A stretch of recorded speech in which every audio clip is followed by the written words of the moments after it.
Hi friends, welcome to அகரம் சமையல். இன்றைக்கி அகரம் சமையலில் ஒரு சூப்பரான ஒரு சிக்கன் ரெசிபி தான் பார்க்க போகிறோம். இது பார்த்திங்கன்னா இட்லி, தோசை, சப்பாத்தி, சாதம் இது எல்லாத்துக்குமே ரொம்ப நல்லாயிருக்கும். இது வாங்க ஈஸியாக செஞ்சிடலாம். இப்போ எப்படி செய்கிறதுன்னு பார்க்கலாம் வாங்க. இப்போ அதுக்கு நான் 1/2 கிலோ சிக்கன் இந்த மாதிரி வாஷ் பண்ணிவிட்டு நான் எடுத்து வச்சுருக்கேன். சின்ன சின்ன பீசஸாக கட் பண்ணி வாங்கிக்கோங்க. இப்போ அது கூடவே 1 டேபிள் ஸ்பூன் அளவுக்கு தனி மிளகாய் தூள், 1/2 டேபிள் ஸ்பூன் அளவுக்கு சீரகத்தூள், 1/2 டேபிள் ஸ்பூன் அளவுக்கு மிளகுத்தூள், 3 டேபிள் ஸ்பூன் அளவுக்கு நான் தயிர் சேர்த்துக்கிறேன்.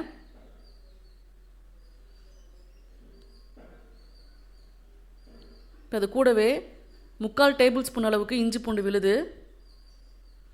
இப்போ இதை சேர்த்துட்டு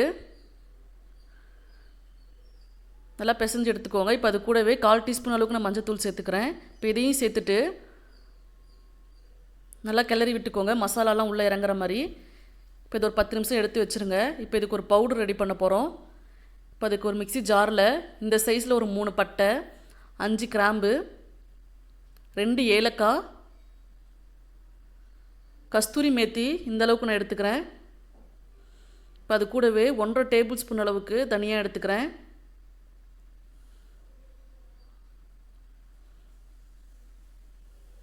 முக்கால் டேபிள் ஸ்பூன் அளவுக்கு நான் தனி மிளகாய் தூள் எடுத்துக்கிறேன். 6 முந்திரி பருப்பு. இப்போ இதை சேர்த்துட்டு நல்லா ஃபைன் பவுடராக அரைச்சி எடுத்துக்கோங்க. இப்போ ஒரு கடாய் சூடானதும் 2 டேபிள் ஸ்பூன் அளவுக்கு நான் எண்ணெய் எடுத்துக்கிறேன். எண்ணெய் சூடானதும் 2 பிரிஞ்சி இலை. இப்போ அது கூடவே ஒரு பெரிய சைஸ் வெங்காயத்தை இந்த மாதிரி பொடி பொடியாக கட் பண்ணி சேர்த்துக்கிறேன். இப்போ இதை சேர்த்துட்டு இப்போ அது கூடவே ஒரு பச்சை மிளகாவை இந்த மாதிரி கட் பண்ணி சேர்த்துக்கிறேன். இப்போ இதை சேர்த்துட்டு ஒரு பொன்னீர் ஆகிற வரைக்கும் நல்லா வணக்கிக்கோங்க. இப்போ அது கூடவே ஒரு சின்ன சைஸ் தக்காளி இந்த மாதிரி கட் பண்ணி சேர்த்துக்கிறேன். இப்போ தேவையான அளவுக்கு நான் உப்பு எடுத்துக்கிறேன். உப்பு பார்த்திங்கன்னா 3/4 டேபிள் ஸ்பூன் அளவுக்கு நான் உப்பு எடுத்துக்கிறேன்.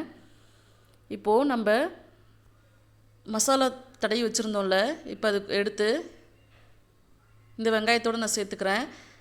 இப்போ இதை சேர்த்துட்டு ஒரு 10 நிமிஷம் போல் நல்லா வணக்கிக்கோங்க. நம்ம எந்த அளவுக்கு சிக்கன் வணக்கிறோமோ அப்போ தான் பச்சை ஸ்மெல் வராமல் இருக்கும். வணக்கும் போதே நல்லா வணக்கிக்கோங்க.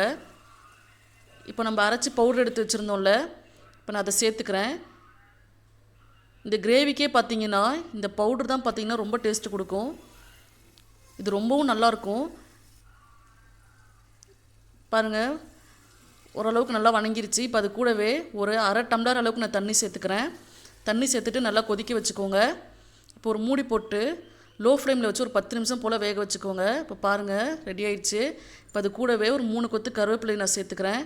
சேர்த்துட்டு நல்லா கிளறி விட்டுக்கோங்க. இப்போ லோ ஃப்ளேமில் வச்சு ஒரு மூடி போட்டு ஒரு 5 நிமிஷம் போல் கொஞ்சம் நல்லா கொதிக்க வச்சுக்கோங்க. இப்போ பார்த்தீங்கன்னா கறியும் நல்லா வெந்திருக்கும். சிக்கன் கிரேவி ரெடி ஆகிடுச்சு. இது பார்த்திங்கன்னா ரொம்ப நல்லாயிருக்கும். இது பார்த்திங்கன்னா இட்லி, தோசை, சப்பாத்தி, சாதத்துக்குலாம் ரொம்பவே நல்லாயிருக்கும். இதை கண்டிப்பாக வீட்டில் ட்ரை பண்ணி பாருங்கள். ஈஸியாக செஞ்சிடலாம். ட்ரை பண்ணி பார்த்துட்டு கமெண்ட்டில் எப்படி இருக்குன்னு சொல்லுங்கள். மீண்டும் நெக்ஸ்ட் வீடியோவில் சந்திக்கலாம். பை. ட்ரை பண்ணி பாருங்கள். டேஸ்ட்டாக இருக்கும். சமையலுக்கு ட்ரை பண்ணுங்கள், ஷேர் பண்ணுங்கள், பெல் பட்டன் கிளிக் பண்ணுங்கள்.